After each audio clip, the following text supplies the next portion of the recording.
topic in Washington right now, of course, is health care. And as the debate continues, do you really know what the issues are that affect you? Yeah, here with us this morning to break down many of the misconceptions that are out there is financial planner Rob Wilson. Good morning, Rob. Good morning, guys. So what do you think in general maybe the biggest misconception is? Well, I just think there's been too much focus on all of the bickering back and forth between the different, competing proposals. The reality is that healthcare costs right now are rising more quickly than GDP, tax revenues, business sales, employee wages, and virtually any other measure of public, private, or individual wealth. So the fact that we have to focus on is that whether the burden falls on government or businesses or individuals, healthcare is an extremely large cost with inflation that is really unsustainable right now. Okay, so Rob, either way, it's going to affect us. How is it going to affect us, this reform? Well, here's the thing. This is going to really affect your wallet. So let's take it step by step. Let's look at the government. If the burden falls on the government spending right now on Medicare and other programs is expected to rise to 18% of GDP in the next 50 years. And you can think of GDP as the collective paycheck of the entire country.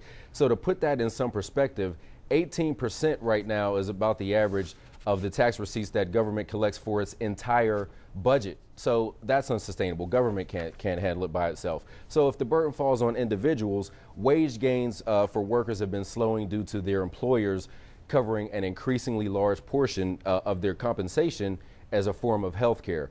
And also health care related bankruptcies account now for about 62% of total bankruptcies in this country. So we know that individuals can't handle that on their own. And if it falls on businesses, for evidence on how this is affecting businesses, you need to look no further than the auto companies. They lost a lot of their competitiveness due to the fact that they had to cover a lot of their retirees' health care costs. So this is going to affect you if you're a business owner, if you're an individual, if you work for the government. Neither one of these individuals or entities can handle it on their own. And so it seems like we've got to come together to put together a comprehensive solution.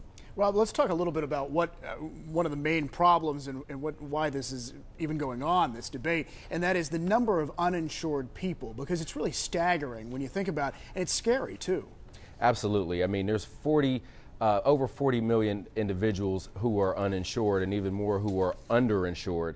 And people have this debate about universal health care. We already have universal health care because everyone has to be treated in the emergency room, whether you have insurance or whether you're in this country illegally or what have you. And so this debate is if we're going to have that, we've got to understand how the situations currently are. And also the big problem is if you have pre-existing conditions and you lose your job, if you go to a new job, it's going to be very difficult for you to find new coverage. And so the big debate, I hope we can agree on the fact that there's an issue.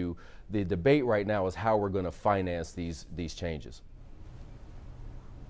Yeah, Rob, what do you think at this point happens with people who are self-employed as opposed to people who are working in a big company? I mean, are you going to end up paying more? Are we all going to end up paying more? That's certainly the fear. Well, here's the thing. There's a couple of different situations. If you have, based on what's on the table right now, if you have insurance through your employer, it's not likely to change all that much, although you may pay an increasingly large tax, especially if you have a so-called Cadillac plan and if you have exorbitant benefits. If you are self-employed or you have a business, then you may be able to get some subsidies. And if you are uninsured right now, you actually may be required to purchase insurance, but there may be some government subsidy. I really think, though, that there's more work that needs to be done here because, again, neither the businesses, individuals, government cannot handle this on its own. We've got to come together. And you know what? Us as individuals, we probably need to focus on taking better care of ourselves because that's the only thing that's in our direct control. But we really have to come together and find a solution to this. I don't think we can put a short-term Band-Aid on this. All right, Rob Wilson, thank you so much for helping clear up at least some of the issues, frightening as they are. All right. Yeah, good information, Rob.